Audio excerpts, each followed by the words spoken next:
E aí, galera, beleza? Então, sejam bem-vindos ao segundo episódio do Helpinho. E hoje eu tô aqui com o Alexei pra gente responder as perguntas que vocês me mandaram lá no Instagram. Bom dia, Alexei. Como é que tu tá? Bom dia, Pinho. Tudo bem? Tudo bem. E aí, como é que foi a semana? Foi uma semana ótima. Trabalho, terapia, tudo que um ser humano adulto precisa. Ah, então somos dois, porque olha, o negócio é complicado, né? Quem não precisa de terapia hoje em dia, né? Todos precisam. E aqui hoje a gente vai fazer a terapia da galera, né? Vamos fazer a nossa parte pra ajudar. Claro. E aí, tivemos muitas perguntas essa semana? Tivemos uma série de perguntas e nós vamos começar com a pergunta de Antônio Melo.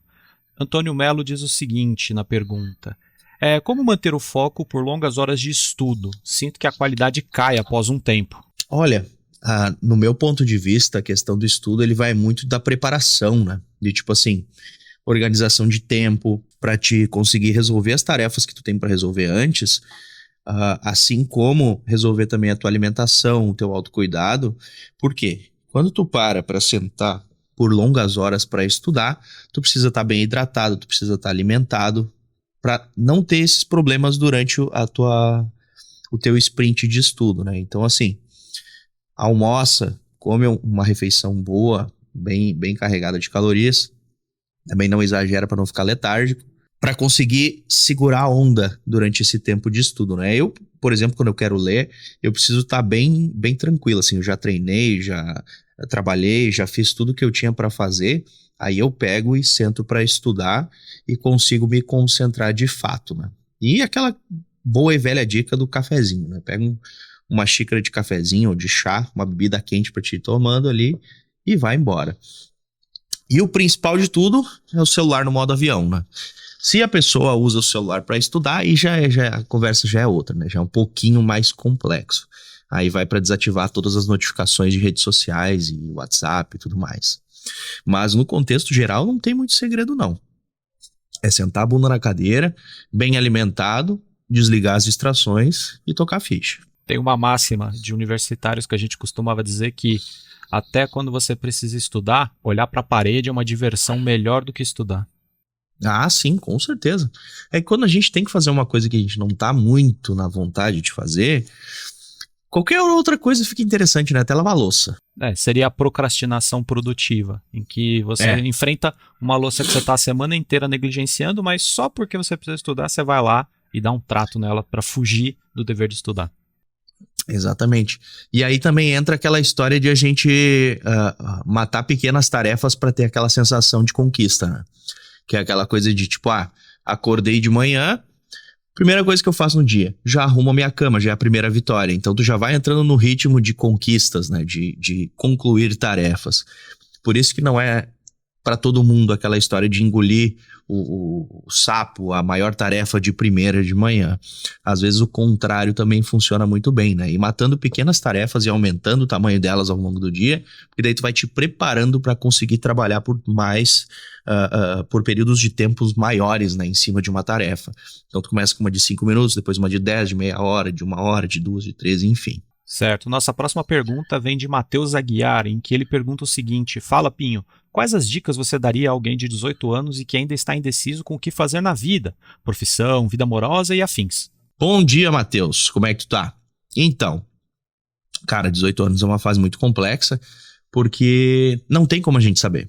Basicamente, não tem como a gente saber o que a gente quer com 18 anos. Por quê? Até esse ponto, a maioria das pessoas passou até os 16, pelo menos, só estudando. Então, a gente não tem muita experiência de vida de fato. A gente tem aquela coisa de, tipo, tá em casa, vai pra escola, volta e fica fazendo as coisinhas dentro de casa. Então, a partir dos 18, o importante é começar a viver. É sair, procurar um emprego, testar empregos diferentes pra, tipo, tu ir descobrindo do que tu gosta, do que tu não gosta, se tu acha interessante trabalhar de caixa de mercado, se tu acha interessante trabalhar na frente do computador o dia inteiro, se tu acha interessante cortar gramas, enfim. Tu tem que descobrir na prática o que tu gosta, e não só na teoria, né? Porque é meio impossível a gente olhar na internet, porque uma coisa que eu vejo muito é o pessoal, programador ganha bem. Aí eu vou começar a estudar programação. Aí tu pega e vai aplicar isso de fato, vai trabalhar com aquilo, e tu vê que é maçante, é cansativo pra tua pessoa. Talvez para o outro possa não ser, possa ser extremamente divertido. Porém, na prática, para ti pode ser um trabalho extremamente chato. E tu vai pensar, poxa, eu já investi tanto nisso aqui, que eu achei que ia ser interessante, ia ganhar dinheiro, mas no fim não vale a pena. Então, acho que a experiência é a coisa mais importante que a gente precisa investir depois dos 18. E isso se aplica para tudo, né? Tanto para relacionamento, para trabalho, enfim. Apenas um adicional, Pinho. Minha dica particular aí pro Matheus Aguiar é, meu amigo, faça alguma coisa. Pelo menos é a minha visão. Talvez o Pinho discorde, mas faça alguma coisa. Porque senão você fica parado pensando, quando é que eu vou dar a tacada certa? Fazer o que eu devo fazer de certo? Quando você vê, passou 2 anos da tua vida que você já poderia ter feito um monte de coisa e testado novas coisas. Então, faça alguma coisa, não fique muito tempo indeciso. Isso sim. É por isso que eu disse da questão da experiência, né? Muitas vezes as pessoas ficam travadas de tipo assim, qual que é o emprego ideal? Qual que é o emprego que eu vou querer? Pega qualquer um, tá ligado? Escolhe qualquer emprego que tiver pela frente e vai trabalhar. Porque assim tu já pega aquela experiência, tu já deu o primeiro passo e tu já vai aprendendo. Então, se tu não gostar, é simplesmente trocar depois. Mas antes de continuar com as perguntas, eu quero agradecer o patrocinador do vídeo de hoje, que é a Cambly. Porque a Cambly é uma plataforma de estudo de inglês online, onde você pode agendar aulas com tutores de diversos países do mundo. Porque se você quer crescer na sua carreira, conquistar um salário melhor, viajar ao mundo, conhecer novas culturas, é muito importante estar com o inglês em dia. E o melhor é que você pode estudar tendo várias opções de horários para ajustar conforme a sua agenda. Mas caso você prefira, a Cambly agora tem uma novidade que são as aulas em grupo, onde você pode estudar com colegas do mundo inteiro, praticando com diversos sotaques e conhecendo novas culturas, sendo acompanhado por tutores nativos experientes. Como eu participei com a Zeytun, que é uma senhora árabe muito querida, que mora lá na cidade do Cabo, na África do Sul, onde nós trocamos várias experiências sobre as nossas vidas. I just moved to a 3-bedroom apartment, but I have nothing. This is my home office. It's alright. It's cool. It's totally cool. I'm living in 1 bedroom, and the rest of the apartment it's empty. I have It's alright. nothing. It's yours. That's yours. I'm in peace. Yeah. That's the beauty. That's the beauty. That's the beauty of it, eh? Guys, thank you very much. You know what, Pino? You made this move. You're just gonna go forward now.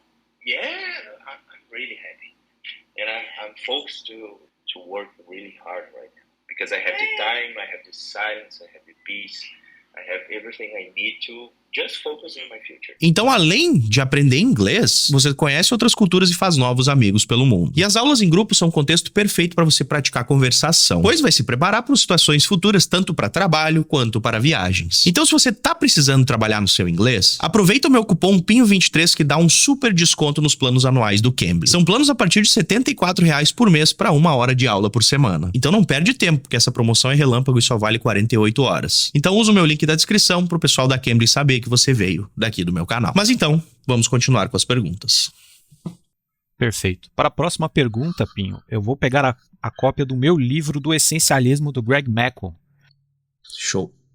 Para responder essa pergunta, enviada pelo Davi Silva, eu vou acompanhar junto com o que ele diz aqui, que é o seguinte. Fala, Pinho, tudo bom? Meu nome é David e recentemente eu comprei o livro Essencialismo por influência sua e cheguei em um capítulo que fala sobre escapar. Escapar do excesso de informações, das atividades cotidianas e parar para pensar. E o livro trata como uma atividade que agrega muito na vida do essencialista. Então eu queria saber, você tem algum momento na sua rotina em que para pensar? Se sim, como isso tem impacto na sua vida? Abraços. Muito obrigado, David. Então, cara, a grande questão é que pra mim é até demais, né? A coisa que eu mais faço no meu dia é pensar.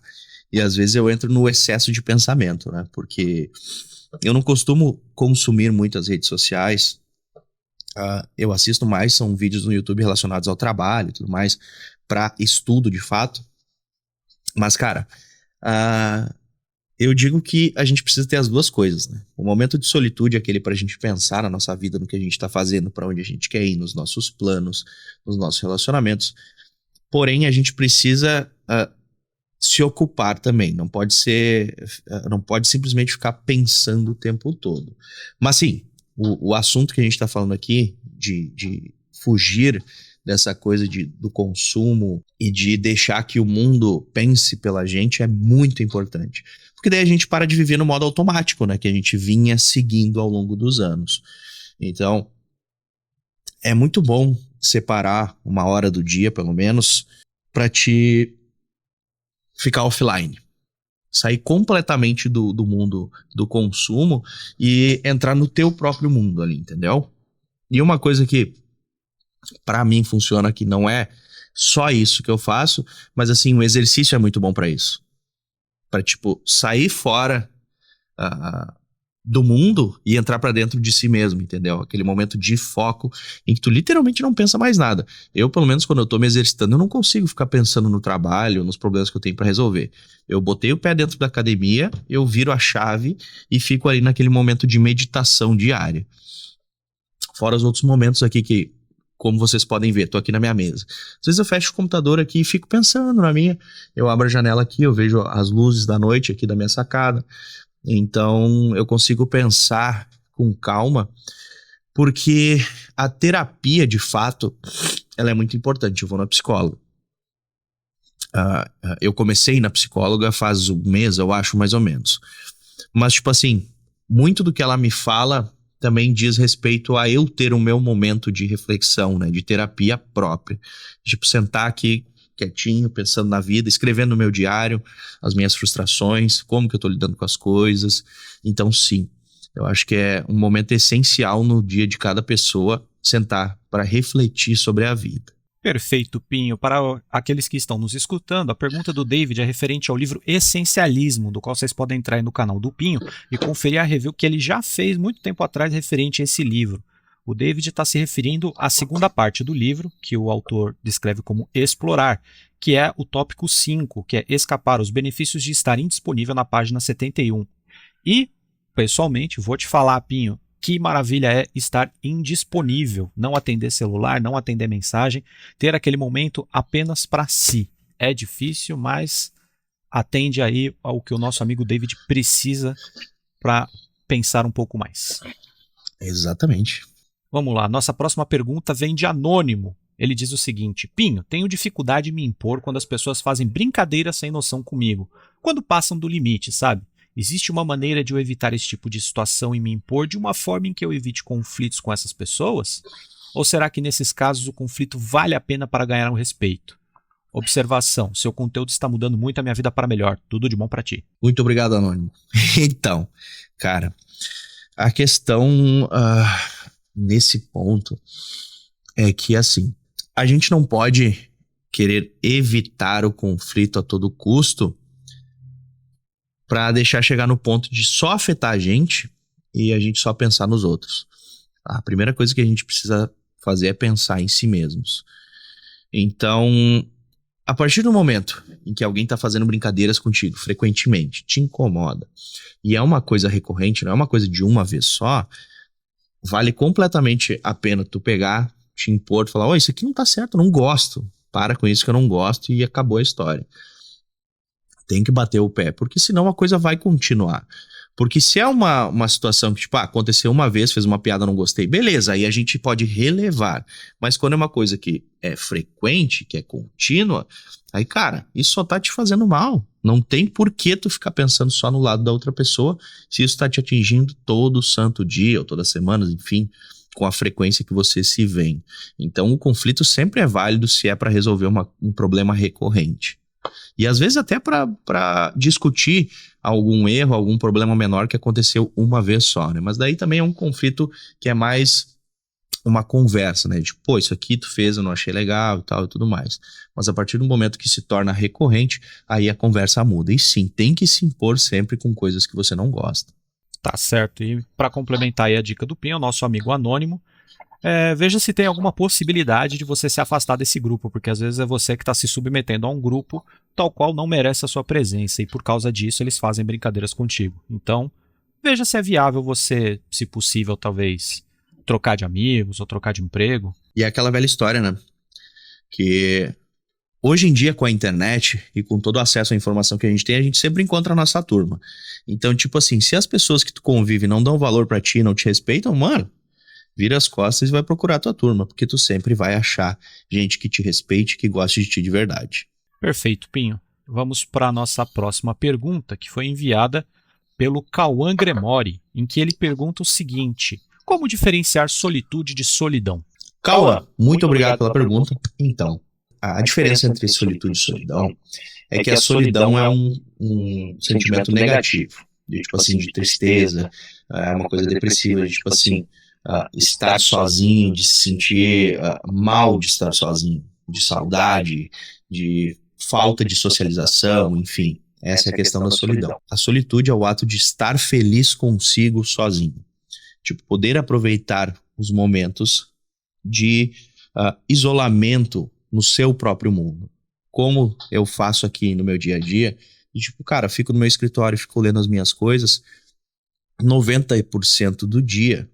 Então, pode ser um pouco menos, mas normalmente a maior parte do meu dia eu passo momentos de solitude, onde eu consigo pensar, refletir, estudar, fazer as coisas que eu gosto de fazer, que não envolvem outras pessoas, posso assistir meus seriados, não fazer nada, ficar deitado embaixo do ar-condicionado aqui tranquilo. Então, a solitude vem de conseguir aproveitar a sua própria companhia, ser o seu melhor amigo. Essa que é a grande questão.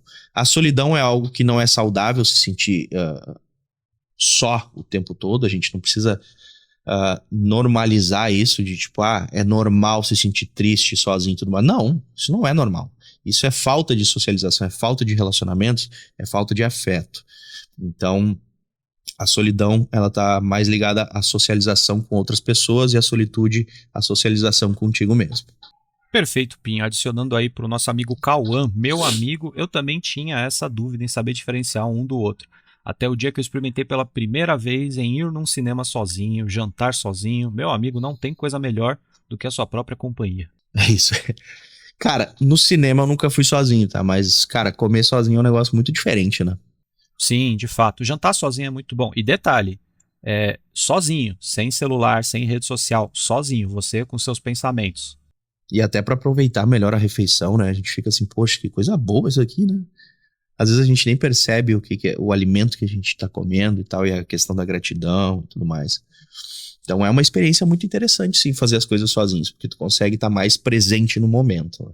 Perfeito, Pinho. Vamos avançar para a nossa próxima pergunta, que vem do nosso amigo Ricardo Araçá, em que ele pergunta o seguinte: como lidar com os pais que não aceitam a faculdade que você faz, a ponto de pedirem para você trocar de curso? Cara, eu sou da opinião que assim, quem tá fazendo a faculdade é tu.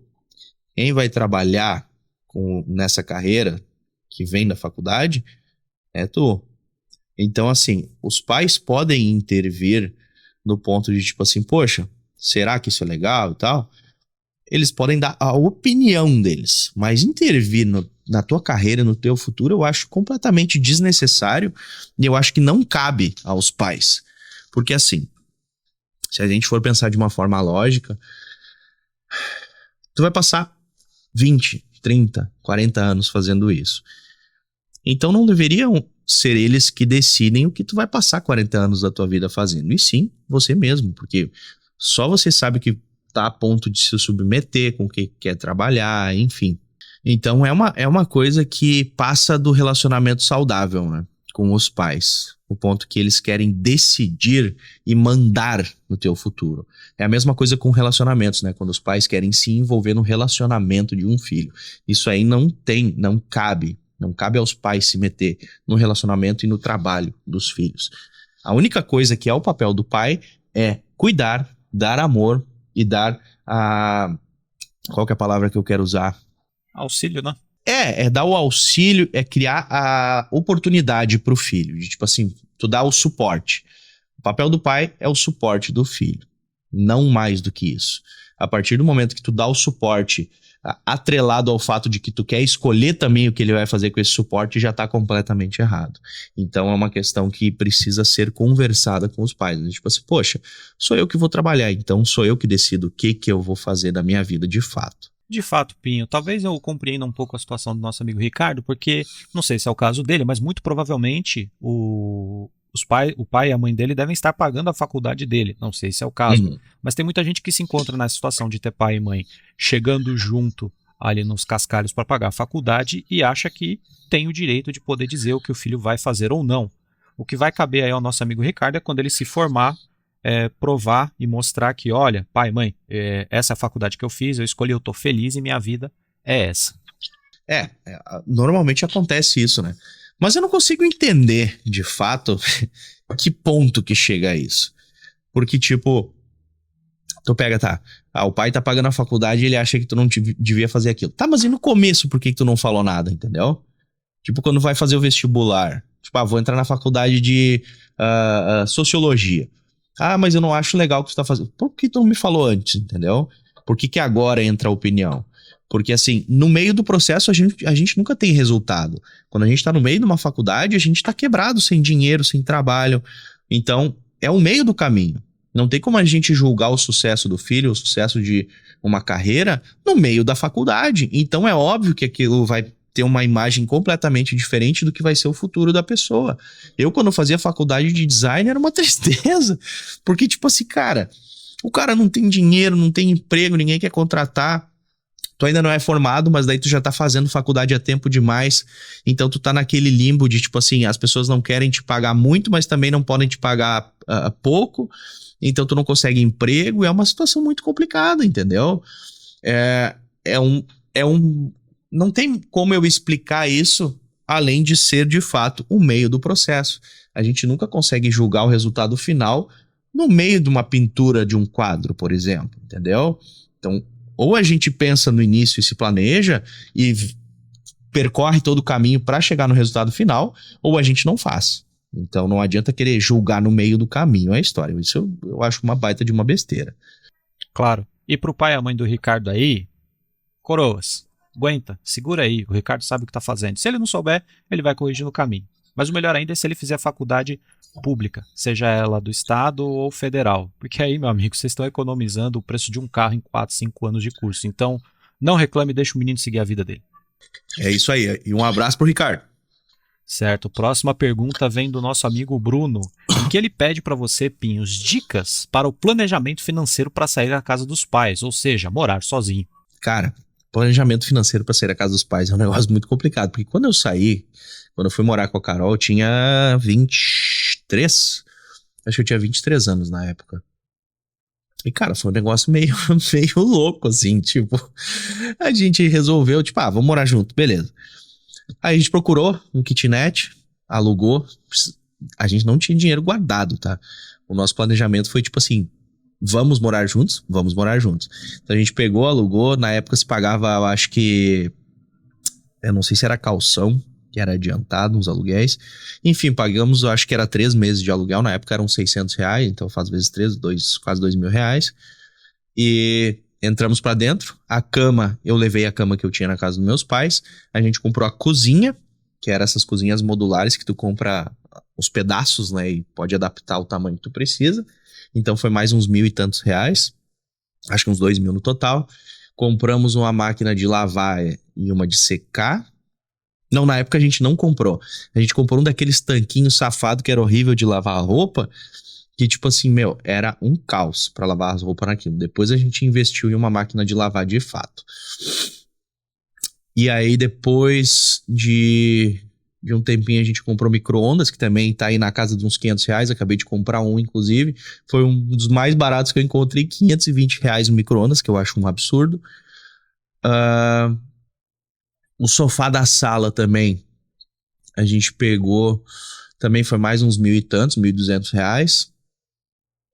A TV da sala eu já tinha, e era isso a nossa casa. Um armário, a gente foi na Leroy Merlin e comprou aqueles pedaços de closet, que é basicamente uma prateleira com 3... como é que eu posso dizer? Como é que é aquilo? É um módulo com 3 prateleiras e aí tem uma barra para te pendurar as roupas no cabide. E é isso. Botamos lá no quarto e acabou. Depois a gente comprou um gaveteiro na Lebes, que eu me lembro, que também foi uns R$300. Então, se tu botar na ponta do papel, no total a gente deve ter gasto aí uns R$6.000 por aí, para entrar em um kitnet com o mínimo de coisas possíveis pra gente conseguir sobreviver sozinhos, né? E ali, ao longo do tempo, a gente foi evoluindo. Mas, cara, a preparação, ela pode acontecer de tipo assim, te prepara pra guardar alguns meses de aluguel, não fazer que nem eu fiz na moda louca, assim. Mas, cara, vou te falar assim, Se tu guardar uns 5 para 10 mil reais, tu já vai estar num bom caminho para conseguir sair da casa dos pais. Porque se tu for ver na prática, a gente precisa de muito menos para sobreviver do que a gente imagina. Por isso que eu falo tanto do raio do minimalismo, de consumir só o essencial e tudo mais. Porque assim, se tu for ver na prática, são poucas as coisas que a gente precisa quando tu vai sair de casa. Cama para dormir. O sofá não é necessário de primeiro ponto, porque tu vai passar o dia inteiro trabalhando também, né? Dependendo da pessoa, às vezes até faz faculdade. Mas assim, o sofazinho também é bom para sentar, para ver uma TV, para ler um livro, enfim. A cozinha para fazer o teu alimento, se tu não comprar marmitas prontas ou não tiver como, sei lá, ir na casa da tua mãe cozinhar por um tempo até tu resolver as coisas, que também não é o ideal, mas em alguns casos precisa acontecer, como foi o meu agora há pouco. Uma geladeira, que é assim, pra quem viveu sem geladeira um mês, geladeira essencial. E o resto, cara, só vai. Só vai. É uma coisa que não é tão difícil assim quanto as pessoas imaginam. E vou tentar resumir a tua explicação para o nosso amigo Bruno. Se ele quer dicas para planejamento financeiro, a resposta mais óbvia é: tenha um planejamento financeiro e ponto. Próxima pergunta vem do Matheus Oliveira, em que ele pergunta o seguinte: tenho feito muito corpo mole essas últimas semanas e atrasado as demandas do meu trabalho. Já fui chamado a atenção por isso. Como acabar com a preguiça e a procrastinação? Cara, preguiça e procrastinação. Eu vejo que a preguiça, ela tá muito ligada a hábitos e é tipo assim, pelo menos no meu caso, ela tá muito ligada a tipo falta de exercício, falta de alimentação correta, falta de descanso. Então a preguiça, ela tá muito ligada ao gerenciamento de energia. Ou seja, às vezes a gente exagera demais em carboidratos, a gente às vezes pode estar faltando com carboidratos pro nosso corpo, faltando energia. Às vezes o nosso sono pode estar desequilibrado, a gente não está descansando o suficiente. Às vezes pode ser até uma falta de movimento, pode ser um sedentarismo, né? De tipo assim, tu não gastar energia o suficiente e aquilo te deixar meio preguiçoso, meio estranho. Por isso que eu sempre falo pra galera que quando tu começa a te exercitar, parece que tu ganha mais energia e tu te empolga mais pra fazer as coisas. Porque teu corpo parece que pega outro ritmo, teu metabolismo acelera, o teu coração vai funcionando de uma forma mais otimizada, o teu sistema cardiovascular, enfim. Então a questão do movimento gera mais movimento, né? E a questão da procrastinação, eu vejo ela muito ligada a problemas não resolvidos. Quando a gente tá com alguma coisa por ser resolvida na mente, a gente tá muito preocupada, isso trava, isso deixa a gente congelado de conseguir agir de fato. Então, o segredo para bater de frente com a procrastinação é sempre o planejamento, né? Se tu tem um problema muito grande para resolver, a gente precisa quebrar as tarefas grandes em tarefas pequenas, porque uma tarefa grande parece muito assustadora, né? A gente parece que nunca vai vencer aquilo. Então, como eu faço normalmente com os meus projetos, eu tenho que diminuir em pequenas ações. Quando a gente vai construir, por exemplo, um sistema, um site, a gente não pensa tipo, eu preciso construir um site e acabou. Tu tem que dividir em tarefas, tipo assim, eu compro um domínio, eu compro uma hospedagem. Depois, qual que é a primeira coisa que eu vou fazer? Eu vou trabalhar no logo do site, vou trabalhar no menu principal, depois eu vou para a página inicial, vou decidir as informações que vão ter na página inicial. Depois, quais que vão ser as outras páginas que vão ter no menu? O que mais eu quero oferecer no meu site? Então, tu vai trabalhando página a página, bloco por bloco de informação. E assim tu vai conseguindo pegar o ritmo, né, de trabalhar e vai vendo o resultado, vai vendo o teu esforço sendo recompensado. Então, acho que esse é um bom exemplo para entender o que é quebrar as tarefas grandes em tarefas menores. Porque a gente precisa fazer uma coisa de cada vez. Não tem como fazer o projeto inteiro de uma vez só. Um abraço pro Matheus. Abraço, Matheus. Próxima pergunta vem do Arthur Zenk, em que ele pergunta o seguinte: como se manter focado num projeto que você sabe que tem potencial, mas não tem ideia de quando vai dar resultados financeiros e precisa pagar as contas? Cara, aí é que tá. Isso aí eu passei em 2018, quando eu criei meu canal no YouTube. Em 2019 eu peguei e pensei, não, eu vou entrar de cara nisso aqui porque eu confio no meu trabalho e eu sei que vai dar certo. Quanto tempo vai demorar? Eu não sei, para eu conseguir ganhar dinheiro. Mas em algum momento vai dar porque eu confio no processo e eu confio em mim mesmo. Tanto que demorou, acho que 1 ano e meio desde que eu comecei meu canal no YouTube até eu ganhar pelo menos 1 centavo com o meu trabalho. E durante esse 1 ano e meio, ainda os últimos 6 meses, eu fiz vídeos todo santo dia. Então, foi uma coisa que sim, se tu sabe que um projeto tem potencial, se tu tem informações suficientes para usar de referência, porque assim, hoje em dia tudo já foi feito basicamente, né? Existem processos para qualquer área. Então, se tu pegar e analisar um processo, querer replicar aquilo, tu sabe que tem possibilidade de dar certo. Então, se tu sabe que tem possibilidade, a única coisa que tu precisa fazer é manter o foco e segurar a tua onda. Pensar, não, eu tenho esse objetivo, eu vou atrás disso e eu não vou parar enquanto eu não chegar lá, entendeu? Então, a questão do dinheiro, ao longo do tempo, tu vai ter que ir fazendo algumas concessões, tu vai ter que diminuir o teu estilo de vida, vai ter que gastar um pouco menos. Na época, eu tinha uma outra empresa que eu fui mantendo até eu conseguir me estabilizar e ganhar dinheiro suficiente com o YouTube para poder parar com aquela empresa. Então, a gente sempre vai precisar fazer alguma coisa para equilibrar a situação. Não tem como fazer magia também. Mas a questão de não desistir é confiar no processo e confiar em si mesmo. Próxima pergunta vem do Liu. O Liu manda a seguinte pergunta. Pinho, sou um jovem entrando na fase adulta. Sinto que o mundo é meu a todo momento e que posso construir coisas incríveis. Mas de vez em quando vem uma crise de que nada faz sentido.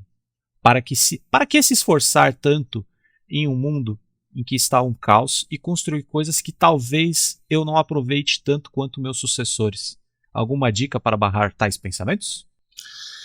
Cara, isso é um pensamento muito frequente. Isso é uma coisa que é uma ambiguidade, né, do ser humano, de pensar, tipo, eu preciso me desenvolver, eu preciso crescer e tudo mais, e do outro lado a gente tem o pensamento, tipo, por quê?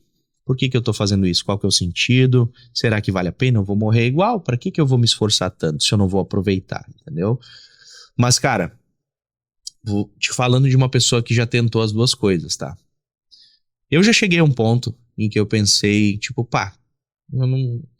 isso aqui não faz sentido. Não faz sentido eu me esforçar, trabalhar tanto, não quero ser milionário, isso e aquilo. Tipo assim, por quê, entendeu? Eu quero comprar um carro, uma mansão e tudo mais. Não preciso, eu posso fazer umas viagenzinhas ganhando um pouco menos, posso aproveitar minha vida, comer alguma coisa legal.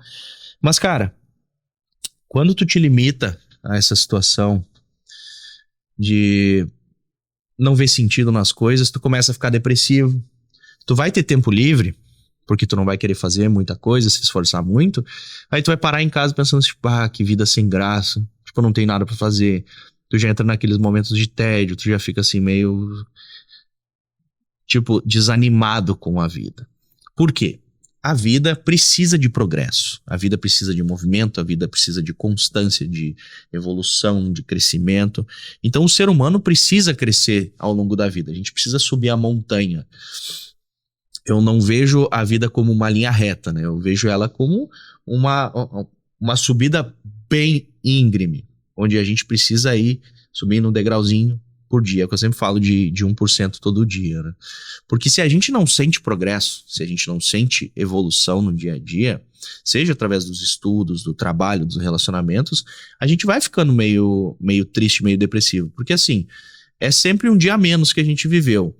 E se a gente não aproveitou aquele dia, a gente vai começar a sentir que está simplesmente desperdiçando essa oportunidade que a gente tem de viver. Porque se a gente for pensar de uma forma bem dura, de fato, cara, tem muita gente que não acordou hoje. E eu acordei, o Alexei acordou, tu que tá me assistindo, me ouvindo agora, também acordou hoje. Então, pra que tu não vai honrar essa oportunidade maravilhosa, pelo menos tentando ter uma vida boa, melhorar a qualidade de vida que tu tem, dos teus pais, dos teus filhos, se for o caso. Eu tenho uma filha e eu quero que, cara, eu tô me planejando pra quando ela tiver 18 anos, eu só falar, filha, escolhe a faculdade que tu quer fazer, eu vou te dar teu apartamento aqui pra te morar. Se ela não quiser, se ela quiser conquistar as coisas dela, também não vejo problema, mas eu vou dar esse suporte pra ela. Porque faz parte, quando a gente ama os filhos, porque, cara, quem não tem filho não sabe a sensação que é. Porque, assim, eu acho que é o único caso em que a gente coloca alguém acima de a gente mesmo. Tipo assim, cara, a minha vida... eu dou a minha vida por essa pessoa, entendeu? Eu acho que é um dos únicos momentos genuínos em que a gente se propõe a isso. Tipo assim, cara, se tiver que me jogar na frente de um trem pela minha filha, eu me jogo. Então, só depois que tu tem filhos tu entende isso. Por isso que não faz sentido essa coisa de, vou trabalhar tanto na minha vida e talvez só os meus filhos aproveitem tanto assim. Mas, cara, tu não tem que pensar no fim. Tu tem que pensar no processo, enquanto tu vai divertir, enquanto tu vai te sentir bem, progredindo, evoluindo e tudo mais. Então, a vida é um constante progresso, é uma constante evolução. E quando a gente fica parado, estagnado, a gente não tá parado. A gente tá simplesmente andando para trás. E cada vez que tu faz isso de fato, faz esse teste, se tu quiser fazer um dia, tenta ficar uma semana sem fazer nada, fazendo o mínimo possível. Olha como tu vai te sentir mal, tu vai te sentir ruim, de tipo assim, caraca, mano, que sensação estranha, sabe? Faz uma falta de não tá fazendo nada de útil, de não tá evoluindo e tudo mais. Então, eu mesmo sou uma pessoa que, tipo, cara, se eu tiver que tirar um mês de férias, eu enlouqueço. Porque o que eu vou fazer durante 30 dias, entendeu? Eu consigo parar uma semana e meia, dá pra relaxar, dá pra curtir, dá pra viajar, pra ir pra uma praia. Mas depois de um tempo a gente precisa voltar pra rotina, fazer as coisas que a gente gosta de fazer, seguir o jogo, trabalhando, evoluindo e tudo mais. Então, eu acho que tu só vai sentir essa diferença a hora que tu parar um tempinho e ver na prática o quão é ruim não fazer nada e o quanto é besteira essa história de tipo assim, não adianta eu me esforçar porque eu não vou aproveitar isso no fim ou que a gente não leva nada dessa vida. Porque daí a vida em si não faria sentido nenhum, né? A gente ia viver no meio do mato ainda, como viviam os nossos ancestrais. Próxima pergunta, Carlos Eduardo pergunta o seguinte: Pinho, como lidar com o passado? Cara, como lidar com o passado? Carlos Eduardo, muito obrigado pela pergunta. Mas, cara, a grande questão é que o passado já passou.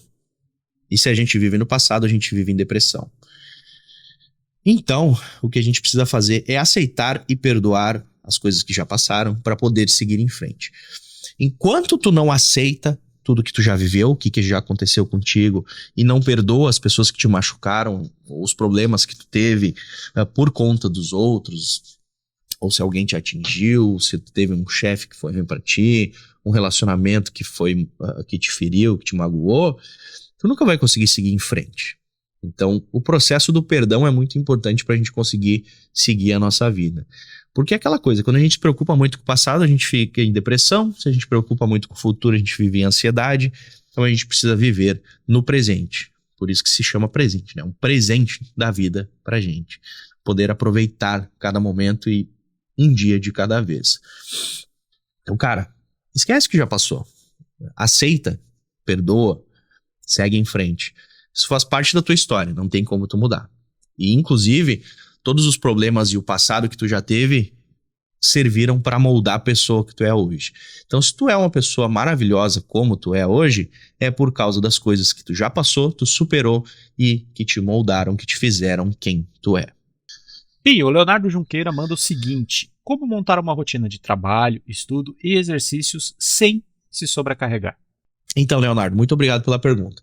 E, cara, entra dia, sai dia, eu testo tudo que é ferramenta. Baixei na semana passada, acho que uns 10 aplicativos de calendário diferentes, de gestores de tarefas. Mas, cara, gestão de tempo é o segredo. Gestão de tempo no sentido de ter um calendário de horários. Eu tenho um horário no meu calendário, o primeiro do dia, é para fazer meu cardio, que é um bloco de 1 hora. Depois eu tenho um bloco de 2 horas, que é o RDM, que eu simplesmente resumi a rotina da manhã. O que entra na rotina da manhã? O ponto que eu chego em casa, eu tomo banho, eu tomo os remédios que eu tomo de manhã, faço meu café da manhã, organizo um pouco a casa, arrumo a minha cama, escrevo no meu diário e deixa eu ver o que mais tem aqui no computador. Já te digo tudo que tem. Meio litro de água, organizo o meu financeiro, vejo o que eu gastei no dia anterior, se tive pagamentos, recebimentos e tudo mais, organizo lá dentro do Organize, que é o aplicativo que eu faço o meu controle financeiro, e organizo as tarefas do dia. Essa é a minha rotina da manhã, um bloco de 1 hora e meia, na verdade, não são 2 horas. Depois disso, Eu tiro tempo pro trabalho, que vai normalmente das 9:30 da manhã até as 5 da tarde, ou às vezes até as 7 da tarde, dependendo do dia.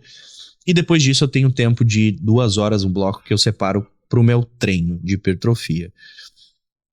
Então eu tenho no meu calendário esses blocos fechados, que tipo assim, eu tenho um bloco de treino, tenho um bloco de trabalho, e à noite, depois que eu terminei tudo, aí eu separo um tempo livre pra assistir seriado ou fazer alguma coisa que eu queira. Porque não é todo dia que eu sinto vontade, tá? Tipo assim, ontem à noite eu trabalhei até às 9 horas. Depois disso, eu assisti um pouco de seriado, mas eu não tava no clima de entretenimento. Então eu peguei e comecei a estudar. Peguei e assisti uns vídeos no YouTube sobre Notion, inclusive, e sobre as ferramentas de inteligência artificial que estão saindo aí, que tá na moda, de edição de vídeo e tudo mais, copyright. Achei bem interessante, inclusive, algumas ferramentas. Então, tipo assim, a gente precisa ter esses blocos inegociáveis, mas também precisa ter os blocos de coisas que a gente pode ir adaptando, porque não é todo dia que a gente vai fazer, como é o caso do entretenimento. Então, cara, bota no calendário. Tu vai abrir aquilo ali como a primeira coisa do teu dia, tu vai pensar, poxa, eu tenho esse tempo aqui pra estudar, eu tenho esse tempo aqui pra treinar, eu tenho esse tempo aqui pra trabalhar. Então, vamos lá, seguir o que tá no calendário. Então, tu não acorda já assim, tipo, poxa, o que eu vou fazer hoje? Que hora que eu vou fazer? Tu já tem um plano. É esse que é o segredo do calendário. Tu planeja a tua vida em dias, em semanas, em meses, e não simplesmente acorda de manhã e pensa, oxe, o que eu tô a fim de fazer hoje? Porque não é assim que funciona, a gente precisa ter organização. Tem muita gente que discorda com isso, no sentido de, o ser humano é uma criatura de hábitos e tudo mais. Tem gente que acha que não, que tem que ser mais natural, que tem que acordar conforme o sol e tudo mais.